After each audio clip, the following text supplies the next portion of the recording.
dans sa volonté de faire payer aux autorités maliennes de la transition leur esprit d'indépendance pour préserver la souveraineté de notre pays des convoitises impérialistes, le président français n'écarte aucune piste.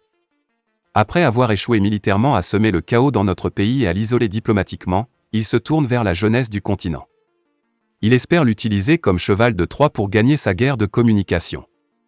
Va-t-il réussir ? Après avoir échoué à instrumentaliser la jeunesse africaine lors du sommet Afrique-France, organisé à Montpellier, en 2021, contre leurs compatriotes, le président français revient à la charge. Il vient de lancer un autre appel aux organisations de jeunesse africaines financées par l'Union européenne, UE, à participer à la guerre de désinformation, de mensonges, d'intoxication contre le Mali, la Russie, la Chine et la Russie. Il est question celles qui ne vont pas s'engager dans la voie tracée par le président Emmanuel Macron apprendront à leurs dépens, le robinet financier sera coupé. Cet appel président français à l'endroit de la jeunesse africaine intervient quelques semaines après la conférence des ambassadeurs, tenue, à Paris, le jeudi 1er septembre 2022. Très en colère, lors de ce conclave annuel, contre la présence russe, chinoise et turque en Afrique, le président Macron n'a pas caché son propre échec sur le plan de la communication mensongère contre les libérateurs de l'Afrique. Aussi, était-il très remonté contre les panafricanistes qui dévoilent chaque jour son plan de déstabilisation de l'Afrique. Il estime que ce travail d'éveil de conscience et de prise de conscience mené par les patriotes africains est financé par les lobbies russes, chinois et turcs. Et pour insulter l'intelligence africaine, il déclare « Notre pays est souvent attaqué et il est attaqué dans les opinions publiques, par les réseaux sociaux et des manipulations. C'est le cas en particulier en Afrique où le narratif, russe, chinois ou turc, vient expliquer aux opinions publiques que la France est un pays qui fait de la néocolonisation et qui installe son armée sur leur sol. Peine perdue.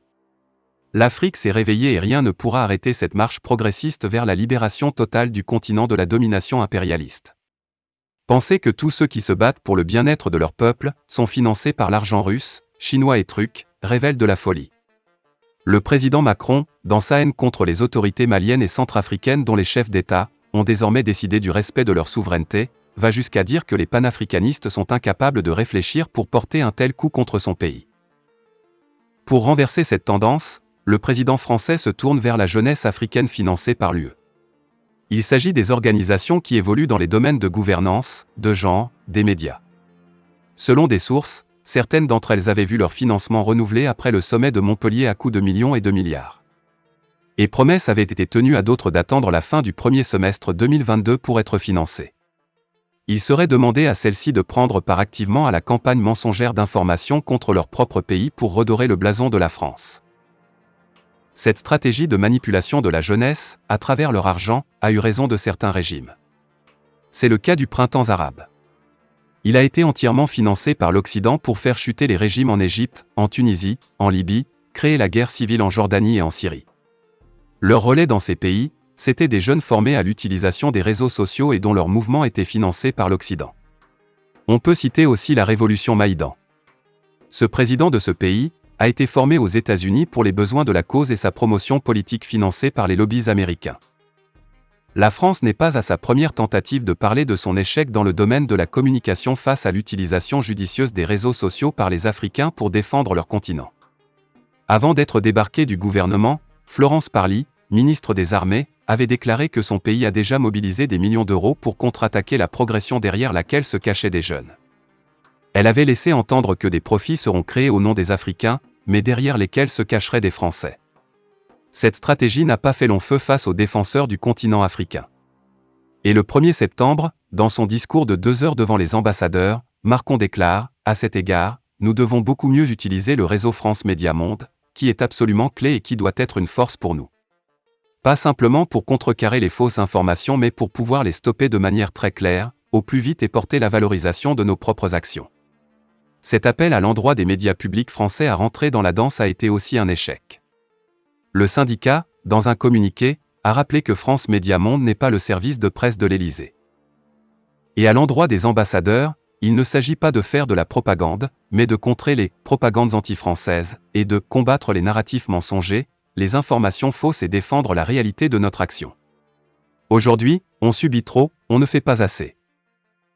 Face à ces échecs répétés, ils comptent utiliser la jeunesse africaine contre leurs propres dirigeants. Selon certaines informations auprès des organisations financées par l'Union européenne, UE, beaucoup auraient déjà décliné l'invitation de participer à tel complot. Elles seraient prêtes à renoncer aux millions d'euros que de participer à une telle entreprise suicidaire. On comprend aisément leur inquiétude. Certains participants du sommet Afrique-France, d'octobre 2021, gardent en mémoire l'accueil glacial réservé à eux lors de leur retour de Montpellier. Ils auraient certainement compris que leurs compatriotes ne sont plus des moutons de Panurge, mais des patriotes pour relever les défis auxquels l'Afrique est confrontée, depuis des décennies.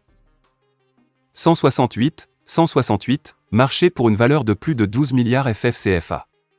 C'est l'échantillon que les auditeurs ont eu à examiner concernant la gestion du tout-puissant ministre de l'économie et des finances de l'époque, Dr Boubou. Le rapprochement des marchés figurant dans le plan prévisionnel et celui des marchés passés par la DFM laisse apparaître des incohérences. Un marché de 20,70,60,000 FCFA approuvé par le ministre de l'économie et des finances en lieu et place du Conseil des ministres. L'équipe d'audit a constaté que le marché No 0580/DGMP et DSP/2017 relatif à la livraison de 46 véhicules pour le compte de la présidence, de la primature et certains départements ministériels pour un montant de 20,70,000 FCFA, a été approuvé par le ministre de l'économie et des finances, en lieu et place du Conseil des ministres.